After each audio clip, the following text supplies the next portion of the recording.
Un atelier d'écriture visant à promouvoir la langue française se déroulera à la bibliothèque de Saint-Jean-Port-Joli. Dévoilement d'une murale pour souligner le 30e anniversaire du Centre d'études collégiales à Montmagny. Fin de saison pour les patrouilleurs à vélo du Québec.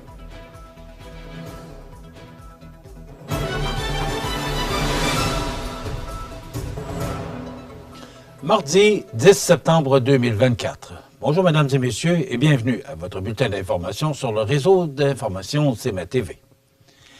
La Fédération québécoise des municipalités, en partenariat avec Bibliothèque et Archives nationales du Québec, dévoilait récemment la programmation de la 3e année de Lettres attachées, un projet unique d'atelier d'écriture visant à promouvoir et à mettre en valeur la langue française.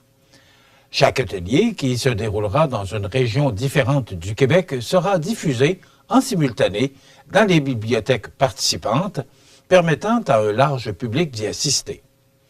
Dans notre région, c'est Yves P. Pelletier, humoriste, qui animera pour la bibliothèque Marie-Bonenfant de Saint-Jean-Port-Joli. Chaque atelier commencera par un entretien d'environ 30 minutes avec l'animateur et l'artiste invité. Cette entrevue permettra, entre autres, d'en savoir plus sur la carrière de l'auteur, son œuvre et son processus de création. Par la suite, les participants, qu'ils soient présents dans la bibliothèque haute ou à distance dans les autres bibliothèques connectées, seront invités à réaliser plusieurs exercices d'écriture suggérés par l'artiste invité. Finalement, les personnes qui le désirent pourront soumettre leur texte sur le site web de Lettres attachées.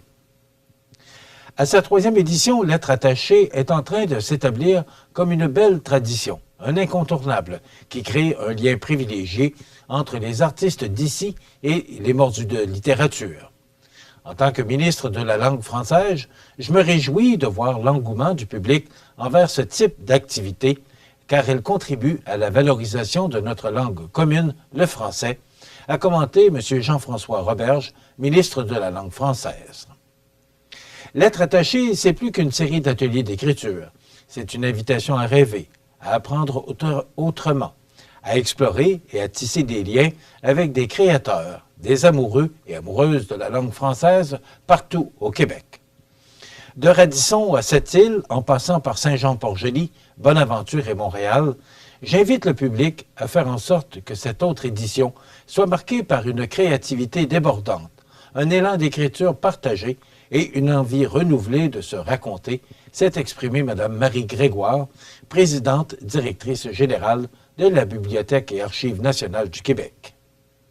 Depuis sa fondation en 1944, la Fédération québécoise des municipalités fait entendre la voix des régions du Québec depuis sa fondation. Elle réunit plus de 1000 membres répartis sur l'ensemble du territoire québécois et accorde une priorité absolue et défend, avec détermination, leurs intérêts politiques et économiques. Elle favorise l'autonomie municipale, travaille activement à accroître la vitalité des régions et offre un large éventail de services aux municipalités et aux MRC. Afin de souligner le 30e anniversaire du Cégep de la Pocatière campus de Montmagny, une ex-étudiante a créé une murale qui ornera le lieu central des activités parascolaires au campus de Montmagny, nommé La Liane. Peggy Gendron, kinésiologue, artiste émergente et diplômée du campus de Montmagny, a réalisé cette murale tropicale d'une superficie de 18 pieds par 11 pieds, ayant pour objectif de créer une ambiance verdoyante et paisible tout en conservant un style classique, épuré et chic. Et c'est lors des activités de la rentrée tenues récemment que les étudiants ont pu découvrir cette magnifique murale qui orne dorénavant cette pièce aux multiples vocations qui permettent aux étudiants de se détendre et de se rassembler et qui sert occasionnellement de théâtre d'événements de la vie étudiante. La nouvelle murale exprime toute cette polyvalence grâce à différents types de peintures qui réagissent à la lumière. L'artiste explique « J'ai ajouté des touches de peinture métallique et indécente pour créer un effet de mouvement et de changement sous la lumière du soleil. J'ai aussi caché, derrière les peintures métalliques translucides, une grande quantité de peintures fluorescentes dans cette œuvre à l'aspect calme à l'œil nu. » Ainsi, la murale peut s'illuminer sous les lumières noires, black light, lors d'événements en soirée. La murale, d'une valeur de 4 000 $, a été commanditée à la hauteur de 3 001 $ par l'entreprise de Mme Gendron, l'Aquarium Créatif. Nous sommes très heureux d'avoir pu compter sur l'appui et le dévouement de Peggy dans la réalisation de cette œuvre. Le fait qu'elle soit une ancienne étudiante de notre cégep est d'autant plus inspirant et permettra de rappeler aux étudiants qu'ils peuvent accomplir de grandes et belles choses en poursuivant leur passion, soutient Mme Cynthia Lavoie, directrice du Centre d'études. L'établissement d'enseignement, que l'on connaît également sous le nom de Centre d'études collégiales de Montmagny, a vu jour en 1994 avec pour objectif d'offrir un lieu de proximité pour réaliser des études préuniversitaires de qualité.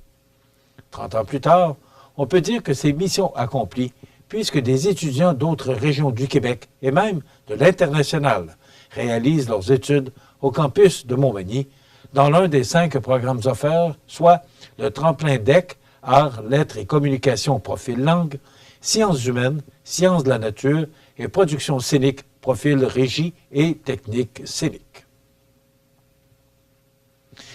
Fin de saison pour les patrouilleurs à vélo du Québec. On vous revient dans 60 secondes.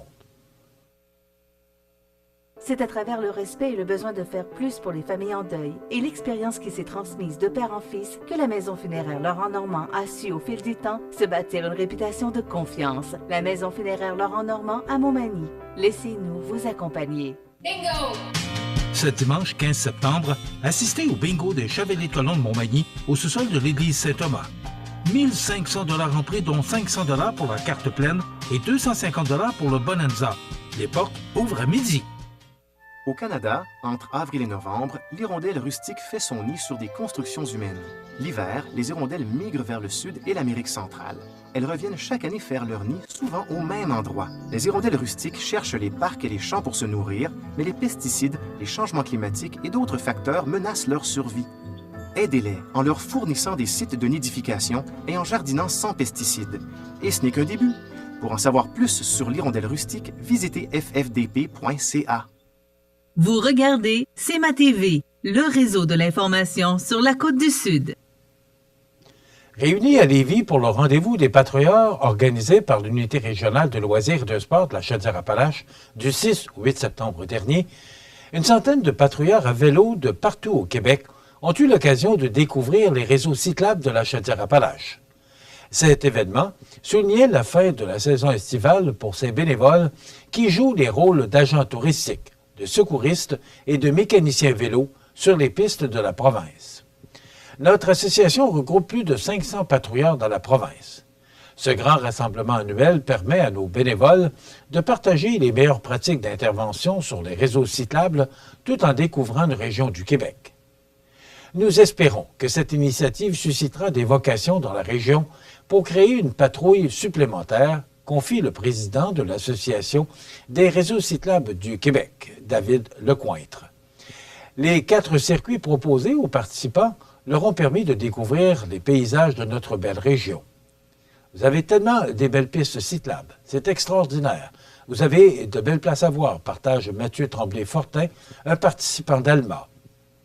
Pour l'instant, l'Association des réseaux cyclables du Québec ne dénombre aucune patrouille à vélo officielle dans la région. L'Unité régionale de loisirs et de sport de la Chaudière-Appalaches, qui coordonne la table vélo de la Chaudière-Appalaches, espère que l'événement incitera certains gestionnaires de réseaux cyclables à mettre en place ce service. Nous sommes convaincus de la valeur ajoutée de ces passionnés pour assurer la sécurité, mais également promouvoir les attraits touristiques et recueillir des informations sur l'état des parcours. Avec plus de 250 km de pistes cyclables, la Chaudière-Appalaches gagnerait à joindre le mouvement déjà présent dans une dizaine de régions administratives, partage l'agente de développement en loisirs à l'Unité régionale de loisirs et de sport de la Chaudière-Appalaches et organisatrice de l'édition 2024 du rendez-vous, Laurence Blais. L'Unité régionale de loisirs et de sport de la Chaudière-Appalaches est d'ailleurs ouverte à collaborer avec des organisations de la région afin de les accompagner dans l'implantation d'une patrouille reconnue. Rappelons que l'Unité régionale de loisirs et de sport de la Chaudière-Appalaches est un organisme régional du Québec sans but lucratif dont l'objectif est d'aider les organismes en loisirs, du sport, de l'activité physique, du loisir culturel et du plein air à changer leur monde. Un événement entièrement consacré au thème du reprenariat d'entreprise se tiendra à la vigie de Saint-Jean-Port-Joli à compter de 16h le 26 septembre prochain. En effet, l'équipe du service de développement économique de la MRC de Lillet et ses partenaires annonce la tenue d'un nouvel événement entièrement consacré au thème du reprenariat d'entreprise, s'adressant particulièrement à toute personne intéressée à acquérir une entreprise sur le territoire et à s'y inscrire gratuitement d'ici le 18 septembre 2024 inclusivement. En raison d'une programmation variée, composée de conférences d'experts dans le domaine du reprenariat, les participants découvriront les différentes étapes d'acquisition d'une entreprise existante. Une période de réseautage est également prévue afin d'encourager les rencontres et les potentiels maillages d'affaires. Les personnes désirant prendre part à la première édition de cet événement d'envergure peuvent s'inscrire en ligne ou en contactant Marina Parent, agente de développement économique de la MRC de Lillet. Un buffet froid servi par Menu Atelier culinaire ainsi qu'une sélection de produits du vignoble du Faubourg seront offerts sur place. La mise en œuvre de cet événement est rendue possible grâce au soutien financier de Desjardins Entreprises, Financière Sun Life, Mallette et du CAE Montmagny-Lillet. Les sports, présentés par Groupe Corriveau, entrepreneurs électriciens et plomberie, un appel, 4 services. Groupe Corriveau à Montmagny, 88 248 8992, votre solution. Vous avez des projets de construction et de rénovation? Pensez Groupe Corriveau, entrepreneurs électriciens et plomberie. Un appel, 4 services, 88 248 8992, Groupe Corriveau à Montmagny ou groupecorriveau.com. La solution pour du travail bien fait.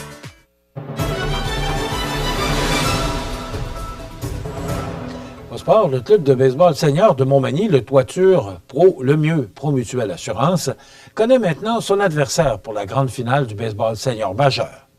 En effet, le CRSA Baseball Senior 2B a triomphé en 7 parties contre le Polycor de Sainte-Marie. Le premier match de la série finale sera disputé à Québec en raison de l'inaccessibilité du terrain Marcel Desjardins à Montmagny. C'est donc le mercredi 11 septembre et le vendredi 13 septembre à 20h à Québec que se dérouleront les 2 premiers matchs de cette série finale. Les matchs à disputer à Montmagny se tiendront le vendredi 20 septembre à 20h et le dimanche 22 septembre à 19h.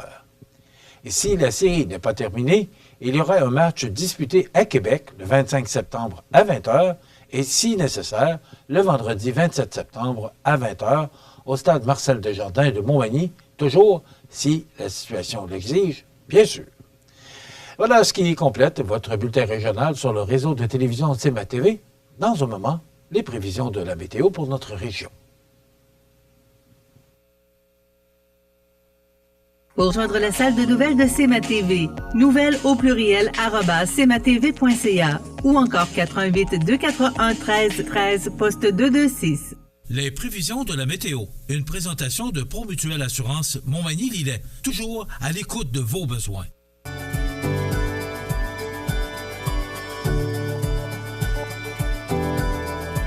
Promutuelle Assurance, votre assureur local. 88 248 7940. La la la la la la la.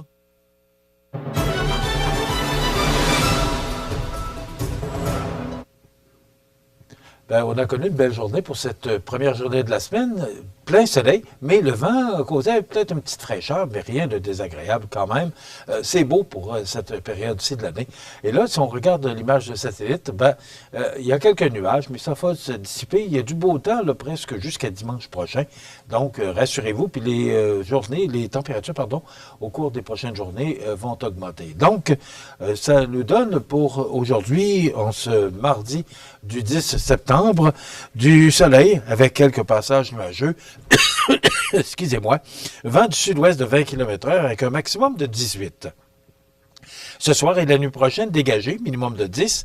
Demain, généralement ensoleillé, vent du sud-ouest de 20 km/h avec un maximum de 22. Et on parle même, pour un 11 septembre, d'un facteur humidex. Le mercure pourrait atteindre 25 degrés. Pour jeudi, c'est du soleil avec un maximum de 24. C'est une photocopie pour vendredi. Soleil, 24 degrés. Et pour samedi, ce sera le tournoi de golf de Saint-Pamphile. C'est l'activité bénéfice. On sait que le club de golf de Saint-Pamphile est en grande campagne de financement qui est sous la présidence du maire de Saint-Pamphile, Mario Leblanc, et des deux députés fédéral et provincial, Bernard Généreux et Mathieu Rivet. Donc, pour samedi, là, pour les golfeurs qui participeront sur le tournoi, dont CMA-TV, du soleil avec un maximum de 22. Les normales de saison, c'est ainsi d'année, sont de 17 le jour, 6 la nuit. Le soleil s'est levé à 6h14. Il se lève de plus en plus tard et se couche de plus en plus tôt, 19h03, heure avancée de l'Est. Il fait actuellement 11 degrés à l'extérieur des studios de CMA-TV. Les vents soufflent de direction sud-ouest à 16 km/h. L'humidité est à 86 % et la pression barométrique est à 101,4 kPa. Maintenant, pour le bateau qui fait la navette entre Montmagny et l'île aux Grues, les départs pour l'île aux Grues, donc 8h45, 10h15 et 20h15. Et les départs de Montmagny s'effectueront à 9h30, 11h et 21h. Voilà, ça complète les prévisions de la météo pour notre région. Pour notre menu de cette émission du 10 septembre, eh bien, on aura la chronique culturelle. Normalement, elle est le mercredi, mais en raison justement des disponibilités de notre chroniqueur, eh bien, cette semaine, elle est en ce mardi, mais à compter de la semaine prochaine, ce sera tous les mercredis à la même heure, comme c'est le cas depuis des années. Donc, Cynthia Lamontagne sera avec nous pour nous parler de ce qui s'en vient avec les Arts de la scène. Il y aura une entrevue avec Alexandra Lemieux, présidente, et Nicole Robert, directrice générale de la Chambre de commerce et industrie de la MRC de Montmagny. Il y aura la chronique La Pouponnière. Bien sûr, on va parler d'activités, beaucoup de sujets qui sont sur la table de toute la province, de tout ce qui se passe. Donc, on va jaser d'actualité et bien sûr, il y aura les avis de décès en fin d'émission. Voilà, c'est ce qu'on vous propose comme menu en cette journée mondiale de la prévention du suicide, en ce mardi du 10 septembre. Je vous souhaite donc une excellente émission à notre antenne.